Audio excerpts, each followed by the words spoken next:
Doctor, ¿cómo se inicia, señor ministro, el proceso de transición? ¿Ya están caminando en eso? Por supuesto, nosotros en el Ministerio de Salud hemos preparado la información con todos los detalles de todos los proyectos, de las actividades, de los programas que mantiene el Ministerio de Salud. El Ministerio de Salud en este momento tiene alrededor de 26 proyectos de inversión financiados con recursos de la banca internacional, especialmente de la Corporación Andina de Fomento, del BID, del Banco Mundial, no solamente para continuar con el fortalecimiento de la infraestructura, continuar con la adquisición de equipamiento para mantener la capacidad operativa del Ministerio de Salud, sino que además hemos implementado varios proyectos para cubrir necesidades que no se habían dado en el pasado. Por ejemplo, la salud mental, ¿no? Entonces estamos dejando un proyecto financiado con 12 millones de dólares para continuar el fortalecimiento de la atención de salud comunitaria, de salud mental comunitaria en los centros de salud, en los hospitales. Este año contratamos 176 psiquiatras, psicólogos, personal de apoyo social, en lugares donde nunca tuvimos un servicio de salud mental. No había psiquiatra en Galápagos, no tenemos psiquiatras en provincias de la Amazonía, incluso en algunas provincias de la sierra.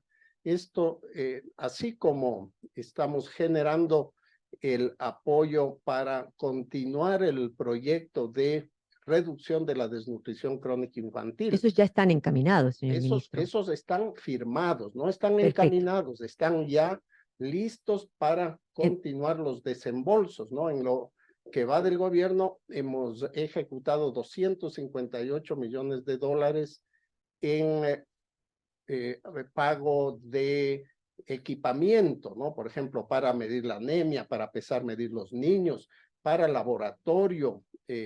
Ahora estamos continuando con personal, más de 1,760 personas, médicos, enfermeras, especialistas en medicina familiar, fueron contratados para el primer nivel de atención. Y lo mismo estamos haciendo con programas nuevos como la atención en primer nivel del VIH, las infecciones de transmisión sexual, el proyecto de eliminación del cáncer cérvico-uterino. Esta es una enfermedad que podemos eliminarla, entonces hemos iniciado con el tamizaje de las mujeres a partir de los 40 años, con la detección del virus del papiloma humano, con un laboratorio que es muy parecido al que usábamos o que usamos para COVID, ¿no? Con un hisopo se toma la muestra en el cuello uterino y se puede determinar la presencia del virus del papiloma humano. Pero para poder tratar a las mujeres en etapas tempranas, también estamos comprando equipos de ecosonografía, videocolposcopios y una serie de equipamiento siempre para el primer nivel de los hospitales básicos primero. Y también lo hemos hecho, más de 7,500 equipos para la detección y el control temprano de la hipertensión y la diabetes. Estos proyectos quedan financiados hasta el año 2025. Y lo propio ocurre con la continuidad de proyectos de infraestructura, como por ejemplo el hospital de Alausí. El hospital de Alausí está listo para la firma del contrato, queda el financiamiento que van a ser alrededor de 24 millones de dólares, por ejemplo, así como la compra del equipamiento para continuar. Nosotros en este último año hemos puesto en operación 42 quirófanos. Eso significó no solamente la contratación de personal, en los hospitales hemos contratado 6,200 personas, especialmente médicos, especialistas y enfermeras, pero hemos comprado equipos especialmente para mejorar la atención quirúrgica, para evitar las listas de espera, evitar las derivaciones. Hemos puesto en operación 42 quirófanos con nuevos equipos de anestesia, arcos en C, electrobisturís, etcétera.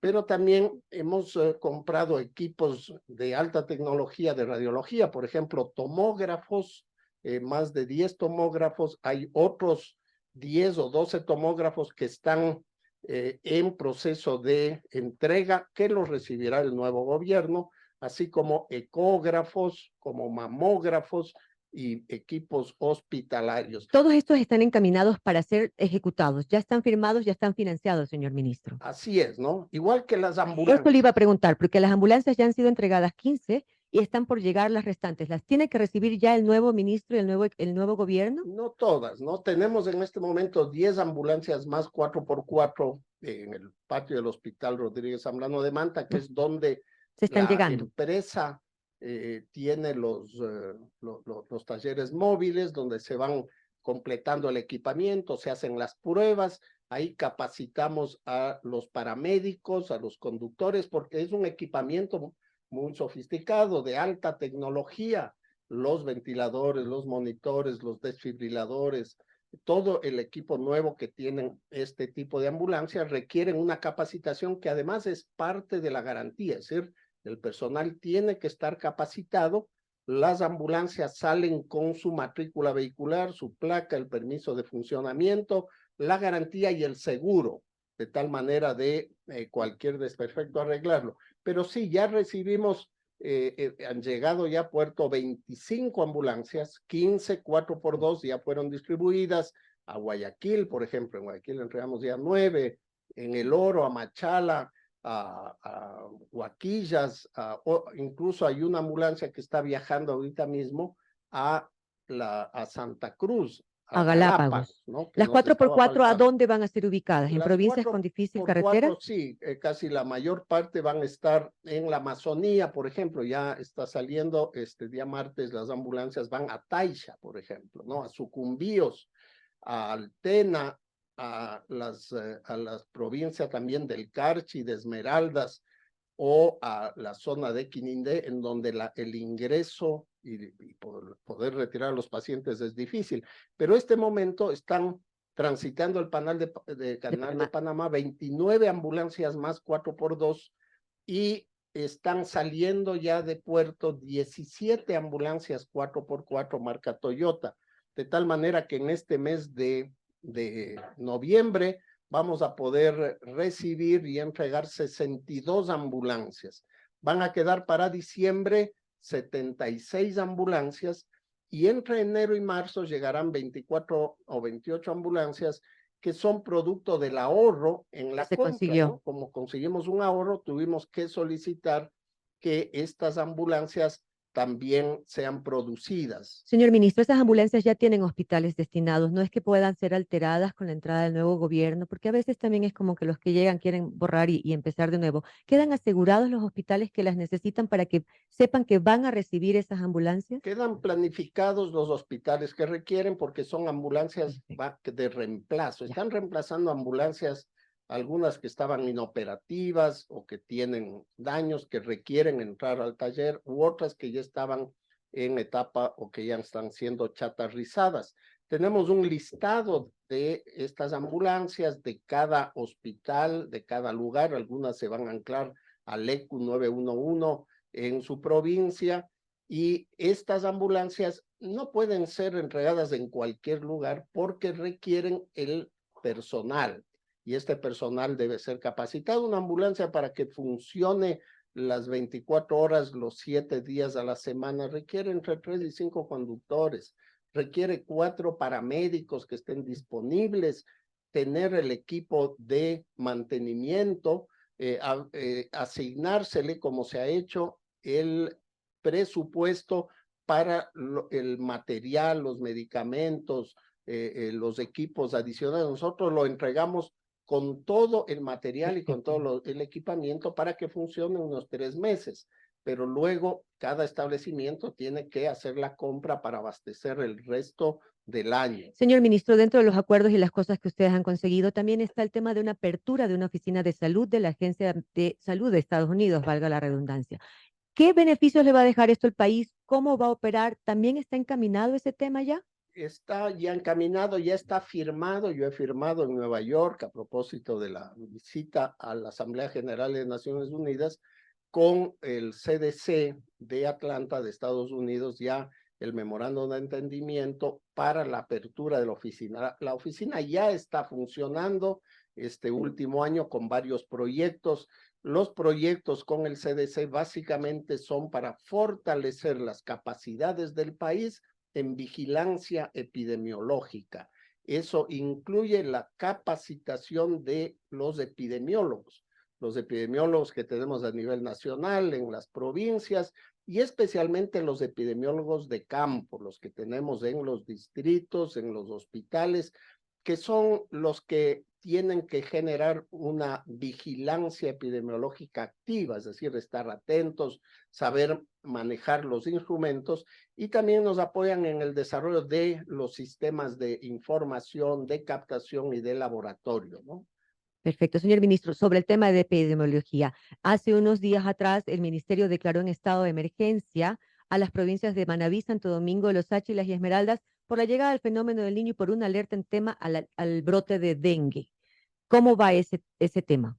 Sí, tenemos que entender que el año pasado, bueno, el año que no termina, tuvimos un invierno sumamente fuerte, y esto genera también condiciones ambientales diferentes. Hay un cambio en la temperatura, hay un cambio en la humedad, etcétera, lo que genera condiciones ideales para la reproducción del mosquito Aedes aegypti. En el caso de las provincias del sur de la costa, tanto Guayas como Los Ríos, El Oro, no hemos tenido un incremento en el número de casos en comparación con los años anteriores. Es más, en Guayas, excepto en la zona de Durán, que por las condiciones especiales durante el invierno estuvo inundaciones, tuvo un mayor problema, en general, Guayas tuvo una reducción entre 2 y 3 veces en relación a los años anteriores, ¿no? Ujú. Además, ha habido un muy buen programa, mucha colaboración de la comunidad en destrucción de los criaderos de mosquitos, las fumigaciones, etcétera. Entonces, ha estado bajo control el dengue en el sur. Pero en la parte norte, seguramente con las afectaciones del incremento de la temperatura del mar, etcétera, se ha producido un incremento en la reproducción, en la cantidad de criaderos de Aedes aegypti, y hemos tenido un incremento en el número de casos que en Santo Domingo de los Áchilas tiene casi 3 veces el número de casos que vimos el año anterior. En el caso de la provincia de Manabí, estamos observando que hay ya un decrecimiento en las últimas semanas. Todavía se mantiene altos los casos, están en alerta, pero observamos una buena respuesta, especialmente en Manta y en Portoviejo, de las campañas, del trabajo que se hace. El combate del dengue es un trabajo de todos, porque básicamente el problema son los criaderos que pueden estar en una llanta vieja, en un tacho desechable, en la Cualquier tapa, acumulación de agua. en una cáscara de huevo, ¿no? En 4 días los mosquitos pasan desde la etapa de huevo hasta empezar a volar, y la fumigación que realizamos solamente va a matar los mosquitos adultos, ataca a los mosquitos adultos. Por lo tanto, si en el patio de nuestra casa tenemos un solo recipiente, eso puede producir suficientes mosquitos para contaminar todo el barrio. Esta declaratoria de emergencia está financiada y tiene ya trazados los planes de trabajo. Es una alerta Alerta. epidemiológica, no es una declaratoria de emergencia. La emergencia la genera el COE, el Comité de Perfecto. Operaciones de Emergencia, y se generó una Alerta. emergencia en el caso del COE de cantonal de Santo Domingo y el COE provincial. Eso nos ayuda porque son los gobiernos autónomos descentralizados a través de sus sistemas de recolección de basura, de limpieza de las calles, son otros sectores del sector privado y especialmente los ciudadanos. Es decir, cada uno puede limpiar en su propio patio, en su propio barrio, incluso dentro de la casa, los recipientes donde guardamos el agua, los floreros, pueden ser suficiente cantidad de mosquitos para mantener alto. Ahora, la inminente llegada del fenómeno del Niño va a mantener estas condiciones y las va a ampliar seguramente desde noviembre hasta junio del próximo año. Cuando tenemos lluvias constantes y fuertes, estas pueden eliminar porque se siguen lavando los criaderos. Así es. Cuando tenemos lluvias esporádicas, poco frecuentes, hay mayor probabilidad, y eso ocurre siempre al inicio Del y al invierno. final del invierno. El Aedes aegypti, el mosquito, es un mosquito especial, solamente va a crecer en agua limpia, en agua lluvia, no en aguas estancadas, no en inundación. Señor ministro, avanzamos de tema. Estamos enfrentando desde hoy estiajes. ¿Cómo está preparado el Ministerio de Salud? Bueno, en el caso del Ministerio de Salud, nosotros en todos los hospitales por norma tenemos generadores eléctricos, ¿no? De tal manera que los momentos, las horas en los lugares donde podamos dejar de tener electricidad, esto se van a Va a estar prender los compensado. generadores. Hemos estado verificando la dotación de diésel en todos ellos para que puedan mantenerse el funcionamiento. Y en el caso de los lugares, siempre se mantiene la alerta con las empresas distribuidoras para que tomen en cuenta la ubicación de los hospitales para evitar que estos lugares sean más afectados. Señor ministro, en el tema de salud, Guayaquil, Durán y la provincia en general de Esmeraldas estaban siendo focos rojos de atentados y de riesgo para los médicos. ¿Qué proyectos deja encaminado el ministerio para brindarle seguridad, tomando en cuenta que hay zonas como Esmeraldas en que los médicos que tenían que hacer el servicio rural ni siquiera querían acudir a esas zonas? Bueno, no es tan así, ¿no? El personal de salud rural, siempre en el momento de la selección del concurso han habido ciertas zonas de menor demanda, de menor atención. Nosotros tenemos localizados, informamos al personal antes del concurso, y una vez que ellos acuden, les damos la facilidad de movilizar, de cambio en lugares que puedan ser de mayor riesgo. Lo que tenemos hasta ahora, nosotros a partir de enero, junto con el Ministerio del Interior, la Policía Nacional, generamos el Código Plata. Este Código Plata es para levantar las alertas en los establecimientos de salud cuando recibimos pacientes que han sido producto de una riña entre grupos de delincuencia organizada, producto de arma de fuego, de arma blanca, etcétera, por el riesgo de que hay que el resto de los grupos puedan acceder muchas veces de manera agresiva, tanto para exigir la atención como para tratar de liquidar muchas veces a los contrarios que llegan a los hospitales. Son más de 1,300 códigos que hemos tenido. Estos se levantan tanto para trasladar a los pacientes en ambulancia como cuando se hace la atención en los hospitales públicos o privados. Estos no son atentados contra el personal de salud. Es una forma de defender, de precautelar, de que puedan haber. Hemos tenido unos 4 eventos en el año en que han habido amenazas, que han ingresado personas armadas, cuando en ese caso se levanta el Código Plata, en donde han habido amenazas generalmente relacionados con la atención de una persona, de un paciente que fue producto de esto. Además, tenemos casos en algunas zonas en la provincia de Esmeraldas que han disminuido desde la intervención que se ha realizado en seguridad en la zona, y sí hemos tenido casos aislados de médicos, de personal que ha solicitado el traslado o que ha solicitado esto. No ha significado una reducción de la atención, han sido reemplazados generalmente casos con puntuales. personal de la zona, ¿no? O en algunos casos en la provincia de Los Ríos, en zonas periféricas de Guayaquil, en donde ha habido amenazas de extorsiones o de vacunas para llegar o para movilizarse, porque nosotros tenemos brigadas que están trabajando en las comunidades, ¿no?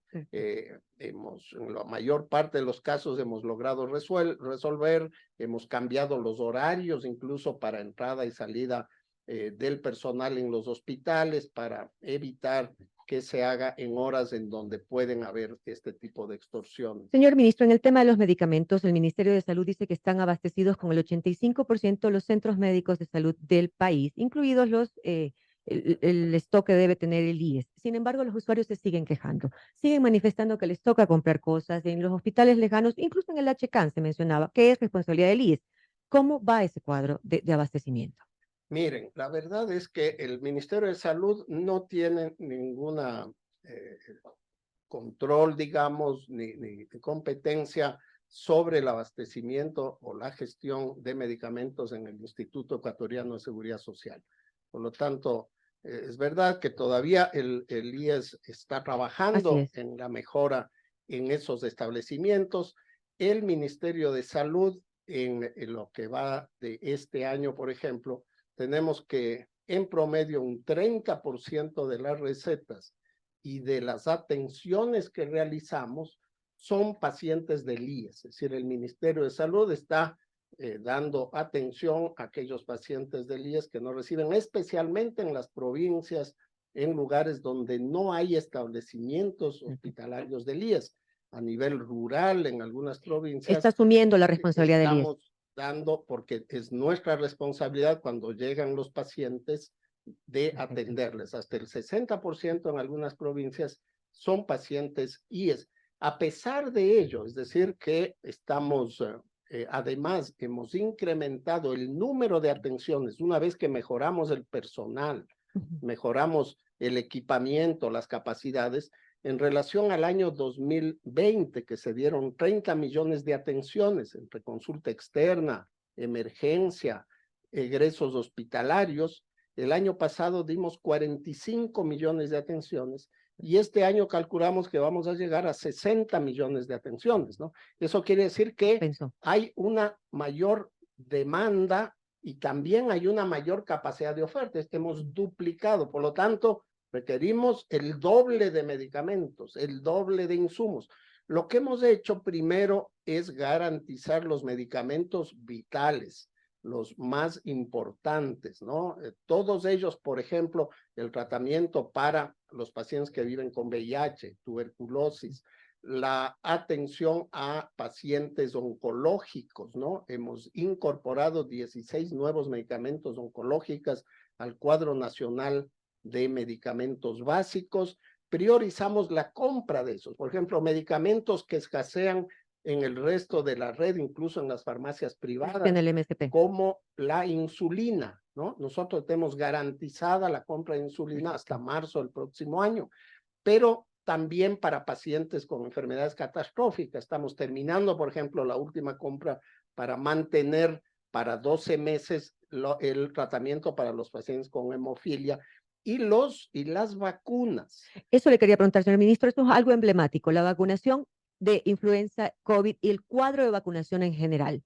¿Ese queda totalmente establecido, inamovible, para que pueda darse simplemente continuidad? Sí, la vacunación, miren, en salud las cosas no se deciden por política partidista o por intereses, ¿no? La salud es un proceso técnico que se va fortaleciendo, que va mejorando. Cuando nosotros llegamos, ya existía el cuadro básico de medicamentos, nosotros lo hemos ampliado, pero existen mecanismos que hay que mantenerlos a nivel internacional.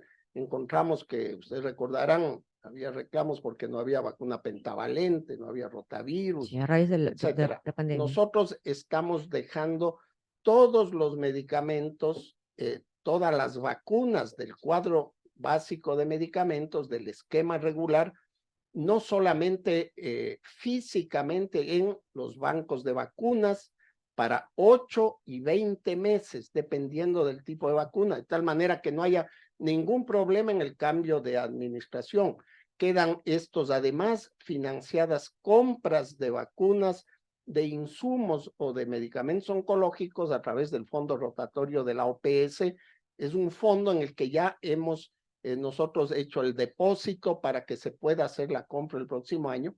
Y estamos, así como este año logramos hacer la campaña de vacunación del sarampión, de la polio y de la rubiola, que permitió el completar la cobertura, las dosis de los niños de 1 a 12 años.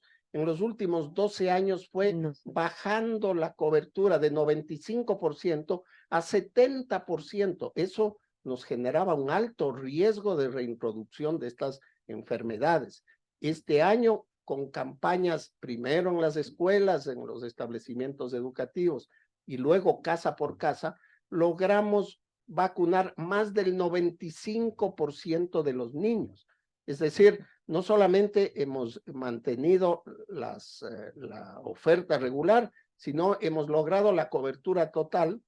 Y también para el próximo año hay un grupo de niños, de niñas, que se quedó sin vacunar desde el año 2019, durante la pandemia, Ajá. que fueron las niñas que no recibieron la vacuna contra el virus del papiloma Papilomavirus. humano, ¿ya? Entonces, hemos dejado ya proyectado, organizado y financiado la campaña para completar la vacunación de la cohorte de niñas que de 9 años que debió haberse vacunado el año 2019, 20, 21 y 22 y que todavía faltaban. De esa manera les vamos a asegurar que durante su vida no van a desarrollar un cáncer del cuello uterino.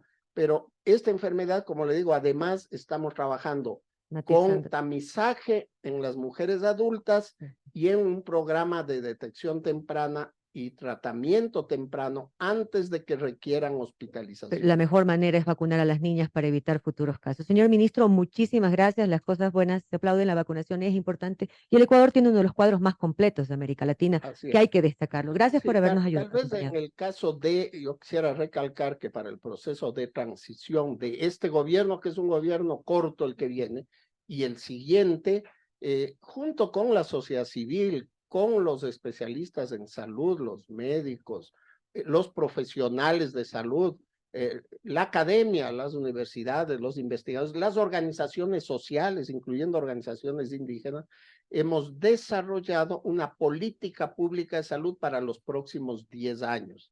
Un plan decenal de salud que es una hoja de ruta desarrollada colectivamente, que ha sido emitida por decreto ejecutivo, de tal manera que todos los otros sectores, por ejemplo, ambiente, agua, educación, minería, miren el problema de salud y cómo pueden contribuir o pueden evitar a generar riesgos. Queda entonces formulado para las siguientes administraciones el plan decenal de salud, que ha sido ya socializado ampliamente y que va a darnos, porque como le decía, en salud no podemos Improvisar. borrar y cuenta nueva, ¿no? Salud tiene que seguir fortaleciéndose, desarrollándose y dejamos no solamente los proyectos, el financiamiento, por lo menos hasta el año 2025, pero también las políticas, las propuestas de estrategias. Listo, señor ministro, muchísimas gracias por habernos acompañado.